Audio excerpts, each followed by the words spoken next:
In the vast expanse of southern Africa lies one of humanity's oldest surviving cultures, the San people, often referred to as the Bushmen. For tens of thousands of years, long before the rise of modern cities, states, or empires, the San roamed the open savannas, deserts, and rocky hills of what is today Botswana, Namibia, Angola, Zimbabwe, and South Africa. Their deep relationship with the land, their languages rich with clicks, their striking cave paintings make them a living connection to the earliest chapters of human history. The oldest lineage of humanogenic studies have revealed that the San carries some of the most ancient DNA lineages on Earth, suggesting they may represent one of the earliest branches of modern humans. This means that their ancestors likely lived in southern Africa for over 20,000 years, possibly far longer. In many ways, the San are living descendants of the first peoples who left Africa to populate the globe.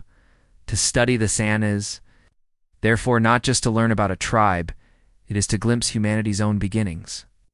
Their culture preserves survival strategies, spiritual beliefs, and artistic traditions that connect us to the dawn of civilization itself. Homeland. The harsh beauty of the Kalahari, the San, have traditionally lived in the Kalahari Desert, a semi-arid region spanning Botswana, Namibia, and parts of South Africa. Though often called a desert, the Kalahari is more accurately a dry savanna, a land of red sands, thorny bushes, scattered trees, and grasslands that transform with the seasons. To outsiders, it may appear harsh and empty. Rainfall is sparse.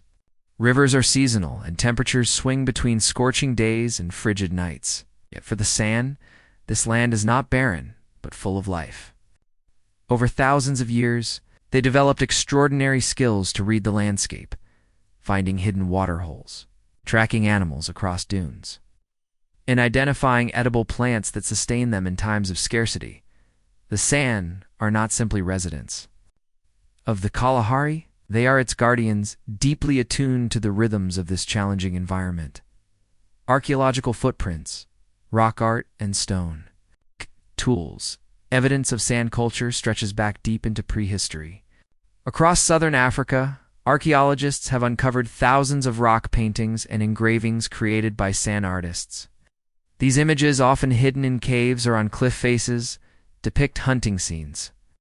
Animals like antelope and giraffes, and mysterious, trance-like figures. The rock art is not mere decoration.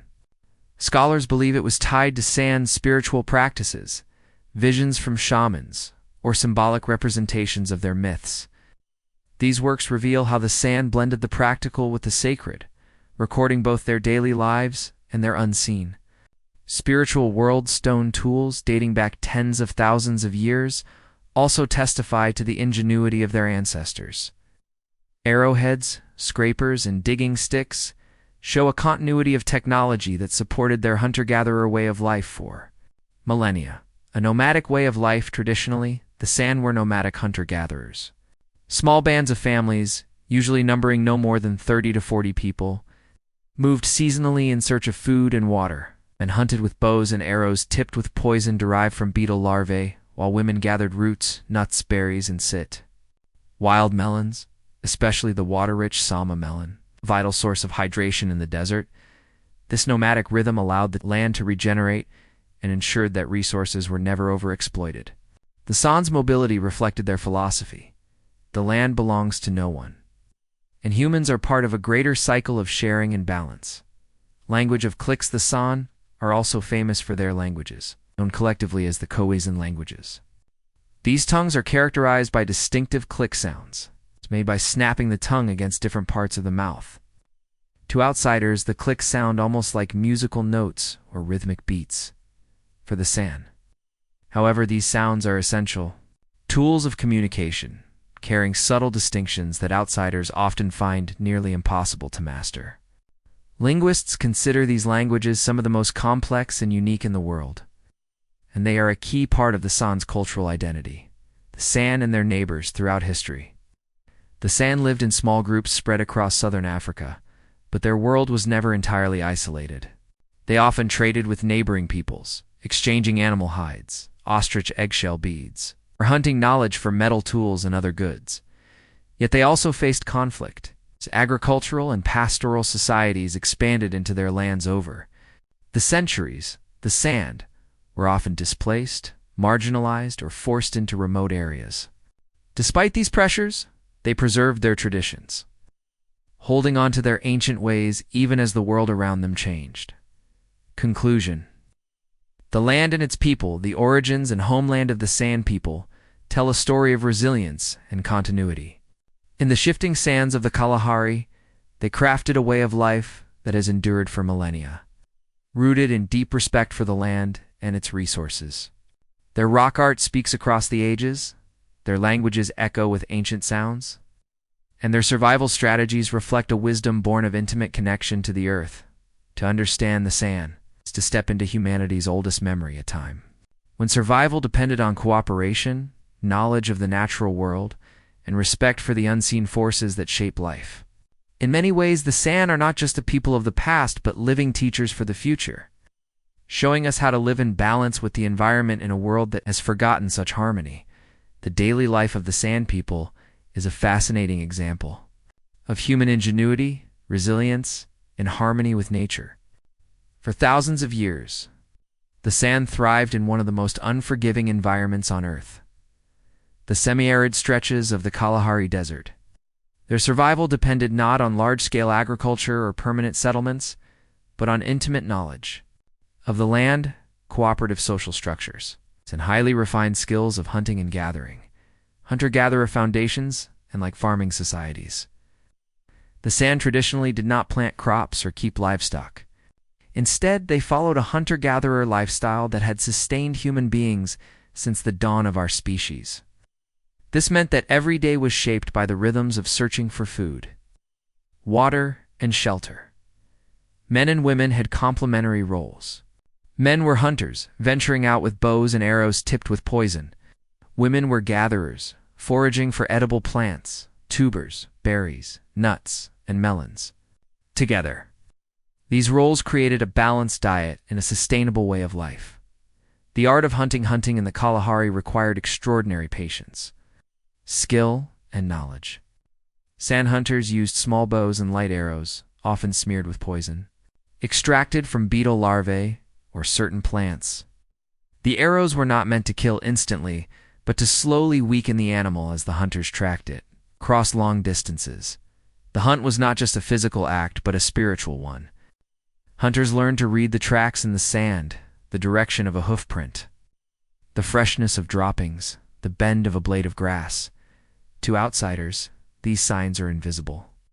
To the San, they are a written language etched on the earth. Some hunts could last for hours, others for days. When the animal finally collapsed, the hunters performed rituals of respect, acknowledging the animal's spirit and thanking it for giving its life to sustain the people. Gathering, the women's wisdom while men hunted. Women provided the bulk of daily nutrition through gathering. Their knowledge of plants was vast, covering hundreds of species. They knew which roots stored water, which berries were safe to eat, and which herbs could heal sickness. One of the most crucial plants was the sama melon, a wild fruit filled with water. In times of drought, these melons became life-saving reservoirs of hydration. Women also dug for tubers and bulbs that contained hidden moisture beneath the sand. Gathering was often a communal activity, with women and children walking together, teaching younger generations the secrets of the land. This knowledge was passed orally, ensuring survival skills were never forgotten. Sharing as a way of life, the San lived in small bands of 20 to 40 people, moving together as extended families. Within these groups, sharing was a central principle. Food was distributed equally, no matter who had hunted or gathered it. This ensured that no one went hungry and reinforced strong bonds of trust. There was no concept of private ownership of land or resources. The environment was seen as a gift to all, not something to be hoarded. This ethos of generosity and equality helped prevent conflict and allowed the San to thrive in a harsh landscape where cooperation was essential. Shelter in the deserts and shelters were simple but effective. During their seasonal movements, families built temporary huts made of branches, grass, and leaves. These structures could be assembled quickly and abandoned when it was time to move on. The simplicity of their homes reflected their nomadic philosophy, never taking more than needed, never burdening themselves with permanence. The desert was both their house and their provider, fire and storytelling. At night, the campfire became the center of daily life. Families gathered around the flames, not only to cook food and keep warm, but also to tell stories, sing songs, and pass on traditions. Fireside storytelling was a powerful form of education. Children learned about the animals, the stars, and the spirits through myths and legends told by elders. Songs often carried moral lessons or recounted great hunts. Through these rituals, knowledge was preserved across generations. Water. The hidden treasure, perhaps the greatest challenge of life in the Kalahari, is water scarcity. The San developed ingenious methods to survive. Aside from relying on melons and tubers, they knew how to collect water from hollowed-out ostrich eggs, which they used as storage containers buried in the ground. During the rainy season, they also harvested water from natural depressions in rocks or shallow pans. This ability to find and conserve water made the difference between life and death in the desert. A life in balance. The daily life of the San shows how humans can live in harmony with nature rather than exploiting it. Their hunter-gatherer existence was not about wealth or accumulation, but about balance, respect, and sustainability. Every hunt, every plant gathered, every drop of water conserved was part of a larger philosophy. The land provides, but only if treated with care. Unlike modern societies that often seek to dominate the environment, the San saw themselves as participants in a shared ecosystem. Conclusion. The wisdom of simplicity, the survival skills of the San are a testament to human adaptability. In a land where others might see only emptiness, they found abundance. Their knowledge of animals, plants, and water sources, combined with their cooperative social structure, allowed them to flourish for millennia. In today's world, where overconsumption threatens ecosystems across the globe, the San way of life offers a reminder. Survival is not about conquest, but about understanding, respecting, living lightly upon the earth. For the San people, life in the Kalahari Desert was never just about physical survival. Beyond the gathering of food and the tracking of animals lay a rich spiritual and social world expressed through rituals, dances, and ceremonies. These practices gave meaning to daily existence, connected individuals to their community, and linked the human world with the invisible realm of spirits and ancestors. The power of rituals. Among the San were not occasional events reserved for special days. Instead, they were woven into the fabric of daily life. From the hunt to the healing dance, nearly every aspect of survival carried spiritual significance. For the San, the physical and the spiritual worlds were inseparable. Their ceremonies often combined singing, drumming, clapping, and rhythmic movement. These were not mere entertainments, but tools of transformation, moments when the ordinary could open into the sacred. The healing dance, perhaps the most iconic ritual of the San, is the trance healing dance. This ceremony took place at night, often around the communal fire. Women sat in a circle, clapping, singing, and chanting rhythmic songs passed down for generations. The men, sometimes joined by women, danced around the circle, stamping the earth and letting the energy build. As the dance intensified, certain participants, often shamans or those with spiritual training, entered a trance state. They described a sensation of powerful energy rising through their bodies, sometimes called which allowed them to cross into the spirit world. In this altered state, they believed they could heal the sick, protect the community, communicate with the spirits of animals and ancestors. Observers reported that healers in trance would tremble, sweat, and sometimes collapse, as though fighting unseen forces. When they returned to ordinary consciousness, they often carried messages or visions that guided the group. Rites of passage rituals also marked the key stages of life. Among the San, initiation ceremonies were important transitions for young people. For boys, initiation often revolved around their first successful hunt. Killing an animal, especially in antelope, was not only proof of skill, but a symbolic entry into manhood. Elders guided the boy through rituals that emphasized responsibility, respect for the animal, and his new role as a provider. For girls, the onset of menstruation was celebrated with special dances and seclusion rituals. Female relatives and elders gathered to teach the young woman about fertility, womanhood, and the responsibilities of family life. These rites honored her connection to the cycles of nature and the continuation of the community.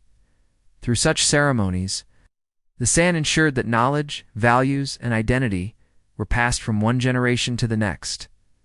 Ceremonies of sharing because sharing was central to San life. Rituals often reinforced the importance of generosity. After a successful hunt, the meat was divided according to traditional rules, ensuring fairness. Sometimes playful teasing rituals accompanied this process. The hunter would downplay his success, and others would jokingly mock the catch before finally acknowledging its value. This ritualized humility prevented arrogance and reminded everyone that survival was collective, not individual. The ceremonies around food distribution symbolized equality, interdependence, and mutual respect. Spiritual beliefs and ceremony. The San believed that spirits inhabited animals, plants, and natural forces. Rituals were ways of maintaining balance between the human and spiritual worlds. For example, the eland antelope, a large, graceful animal of the Kalahari, was considered sacred. Many dances, especially girls' initiation ceremonies, featured the eland as a spiritual symbol of fertility and protection. Its fat was used in ritual anointings, believed to carry protective powers. The trickster god Kaggen, often imagined as a praying mantis, also appeared in myths and ceremonies. He was seen as a creative yet unpredictable force who shaped the world and taught lessons through his mischief. In dances and stories, Kaggen's presence reminded the San of the mysterious balance of life, wisdom and folly, order and chaos, survival and danger. The social role of ceremony beyond their spiritual meanings. Ceremonies also strengthened social cohesion. In small nomadic groups, conflict could be deadly.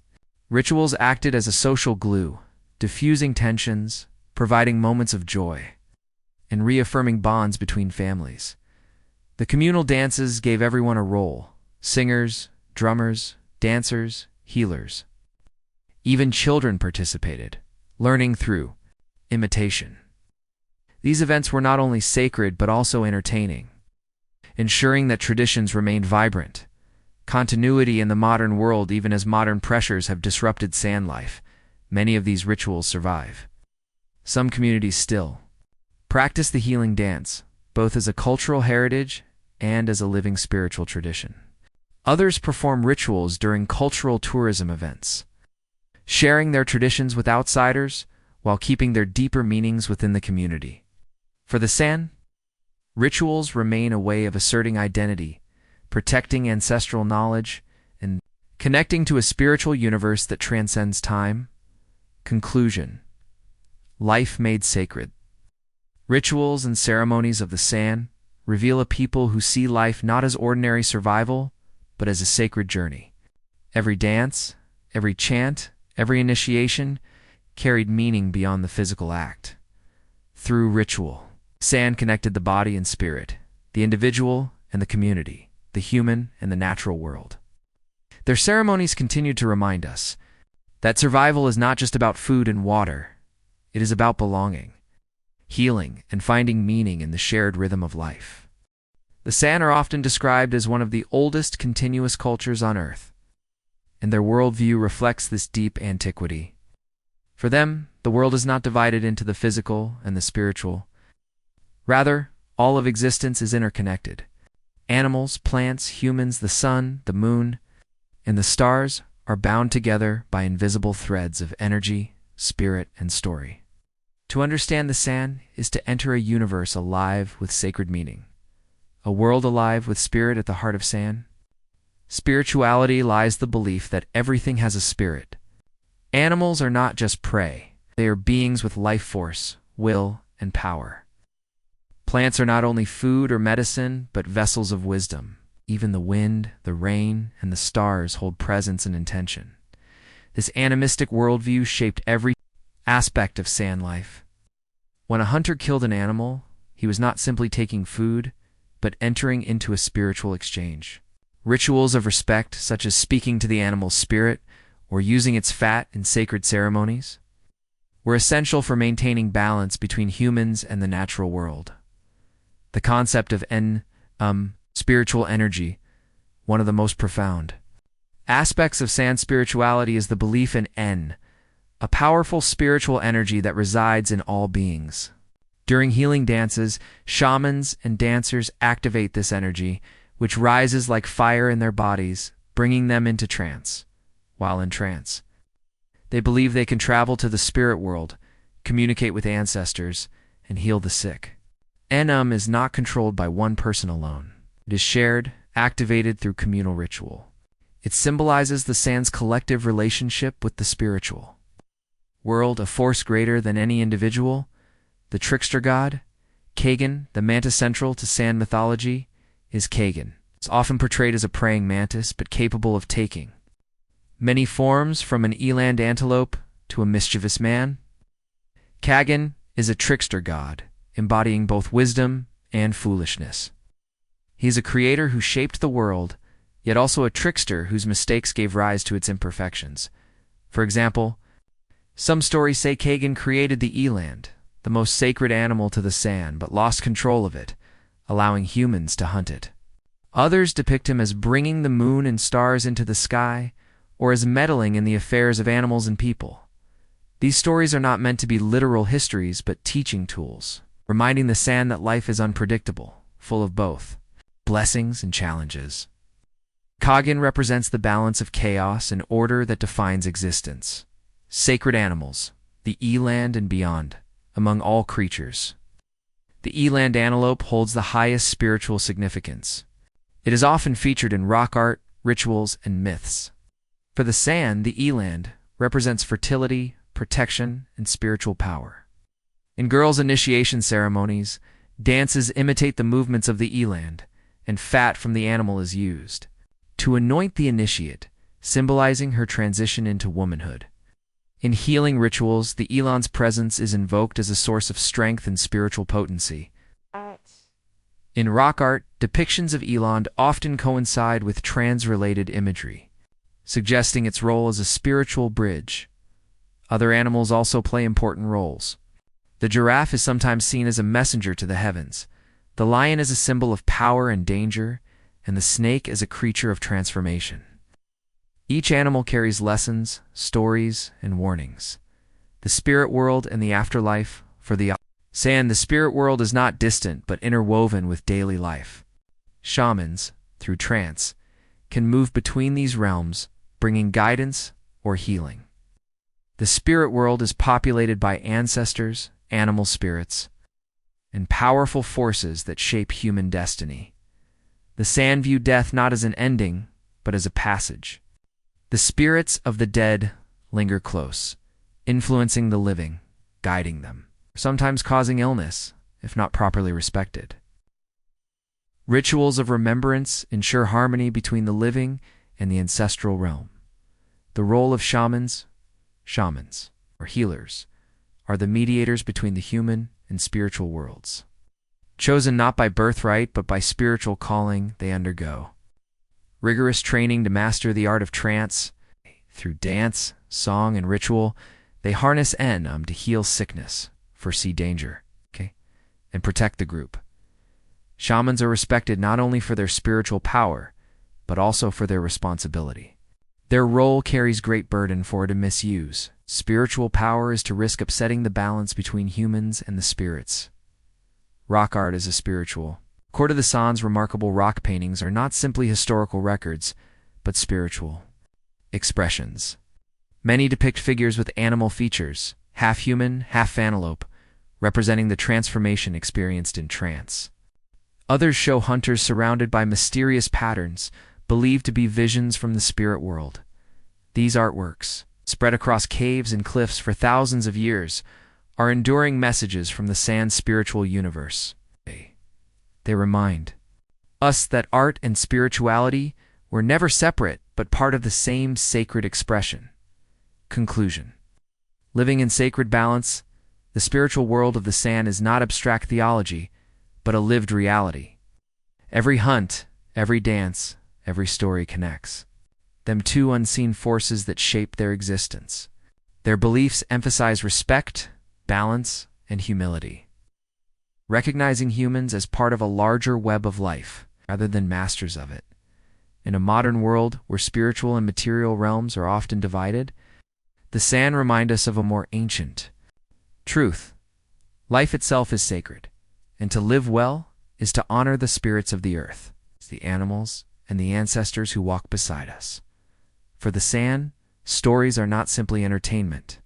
They are libraries of wisdom, passed down through generations around campfires under the starry skies of the Kalahari.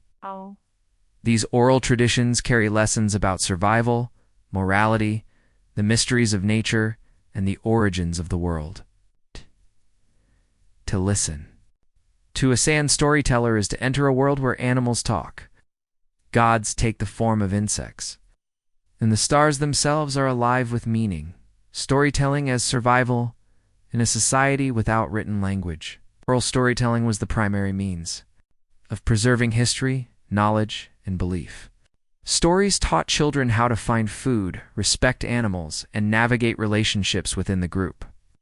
They were also a way to pass down values, generosity, humility, and cooperation that were crucial for survival in a harsh environment. Around the fire at night, elders would recount myths and legends while the younger ones listened, eyes wide with wonder. Each tale was more than amusement. It was education wrapped in imagination.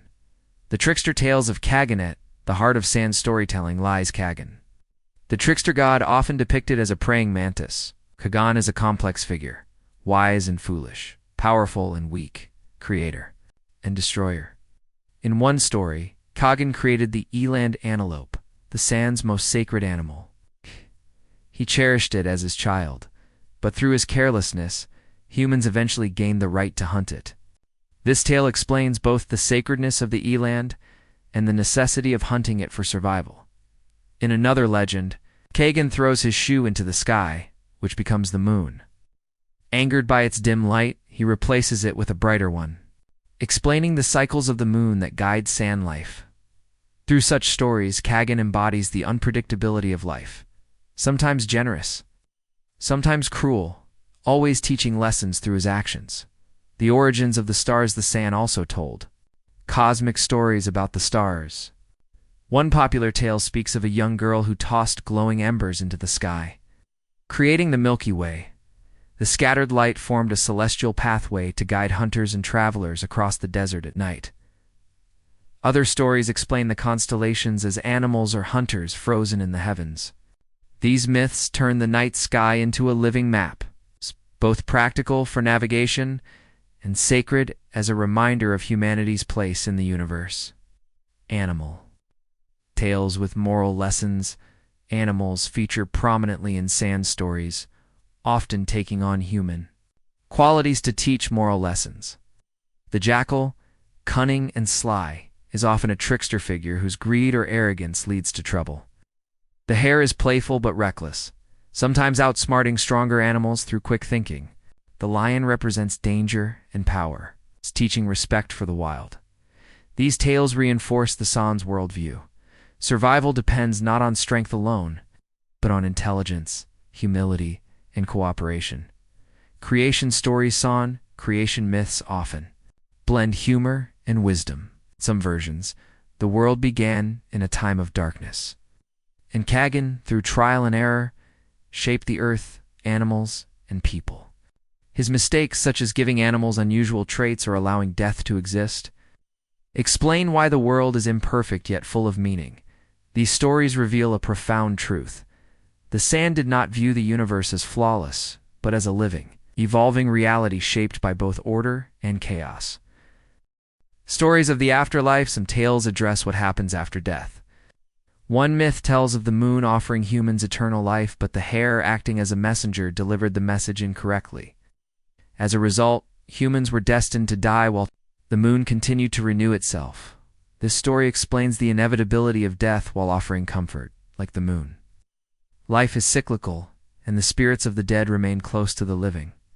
The role of performance storytelling among the San was not just spoken word, it was performance. Elders used gestures, sound effects, and mimicry to bring tales alive. A jackal's sly grin, a lion's roar, or Kaggen's foolish antics could be acted out. Turning each story into a communal drama, songs and dances often accompanied these stories, blurring the line between myth and ritual.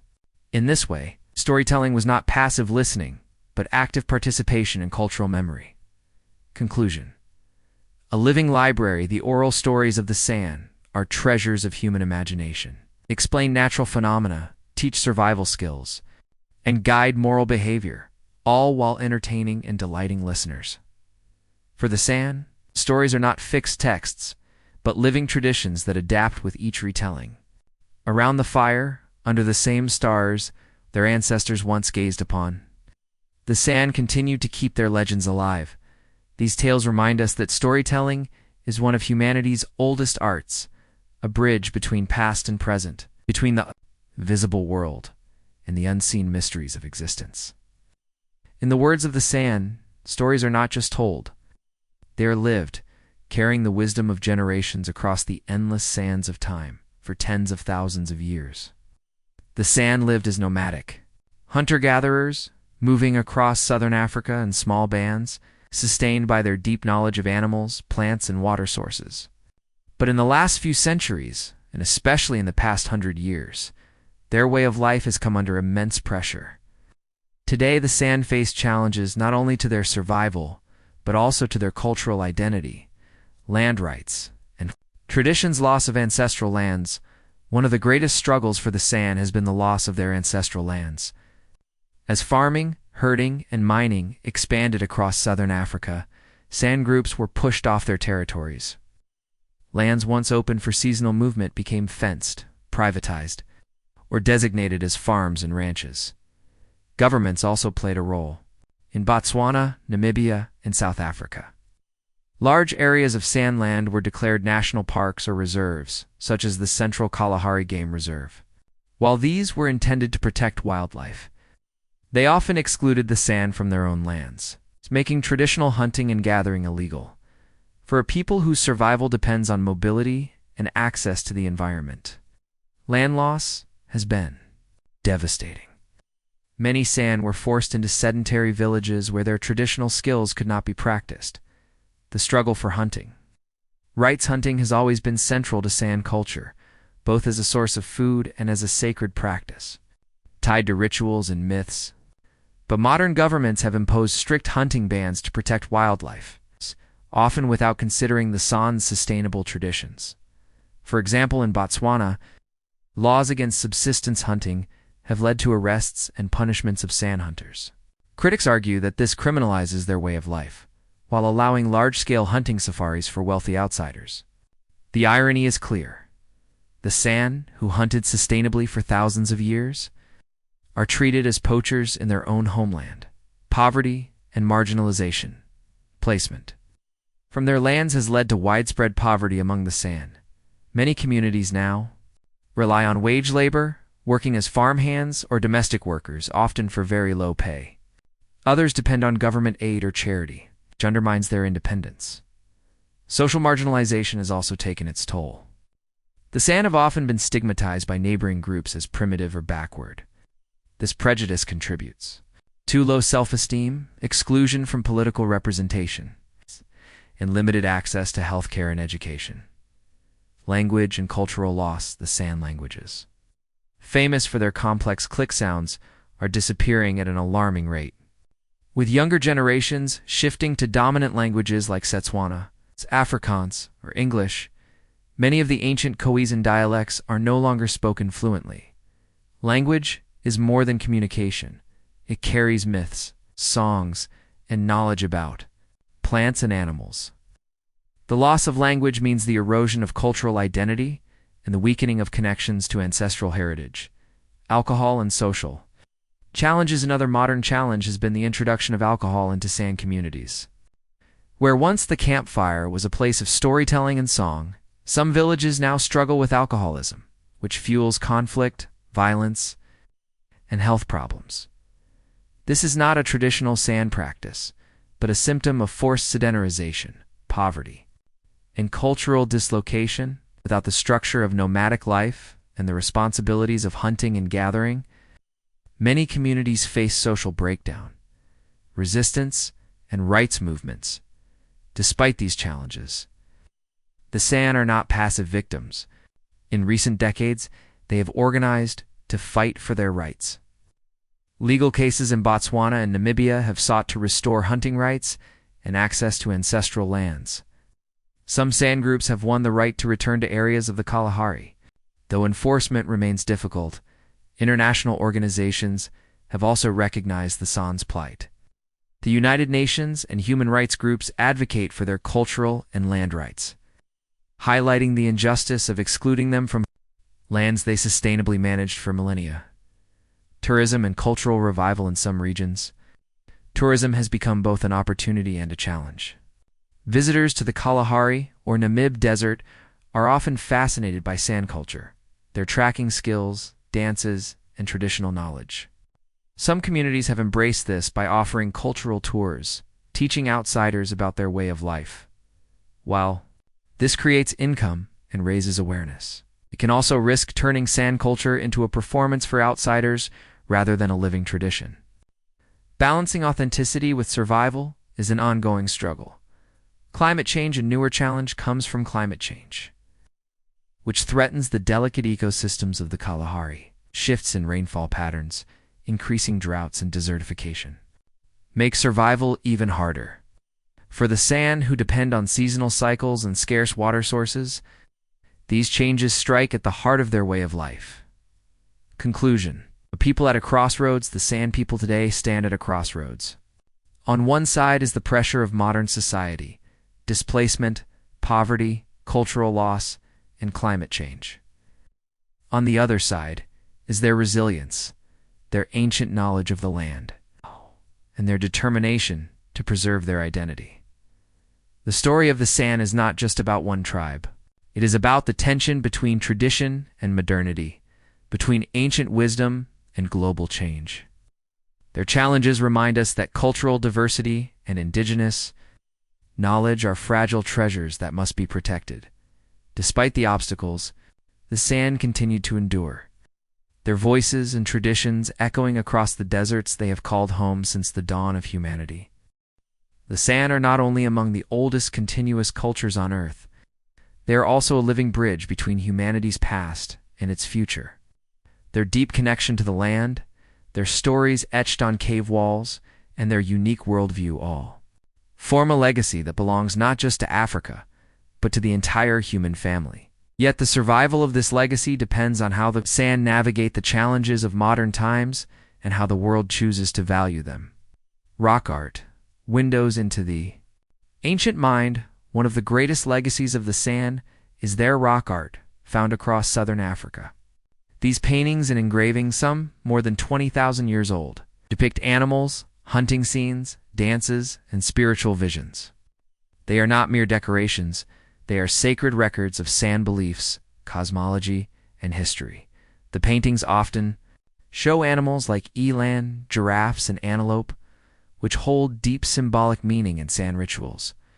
Other images depict trance dances, where shamans enter altered states of consciousness. Through this art, we glimpse the San worldview, a reality where humans, animals, and spirits are deeply interconnected. Today, many of these sites are protected as World Heritage Sites, such as the Drakensberg Mountains in South Africa. They stand as a reminder of humanity's earliest creativity and spirituality.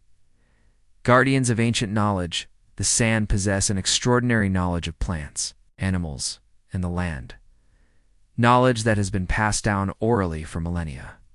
This includes identifying edible roots, tracking animals through faint prints in the sand, and locating hidden water sources in a desert where survival seems impossible. In a modern world facing climate change and ecological crisis, this ancient wisdom has newfound relevance. Scientists and ecologists increasingly recognize The value of indigenous knowledge systems. Like those of the San, their techniques for living in balance with the environment offer lessons for sustainable living today. Language preservation and revivals in languages, with their distinctive click sounds, are not only linguistically unique, but also central to the San identity. Linguists classify them as some of the oldest and most complex languages in the world. However, many of these languages are endangered. Efforts are now underway to record, teach, and revive them. Schools, cultural centers, and NGOs are working with San communities to preserve these languages before they disappear. Each preserved word is not just vocabulary, it is a piece of history. It's a carrier of stories, songs, and identity. Cultural revival and tourism in some regions, the San have found ways to turn their traditions into sources of pride and survival.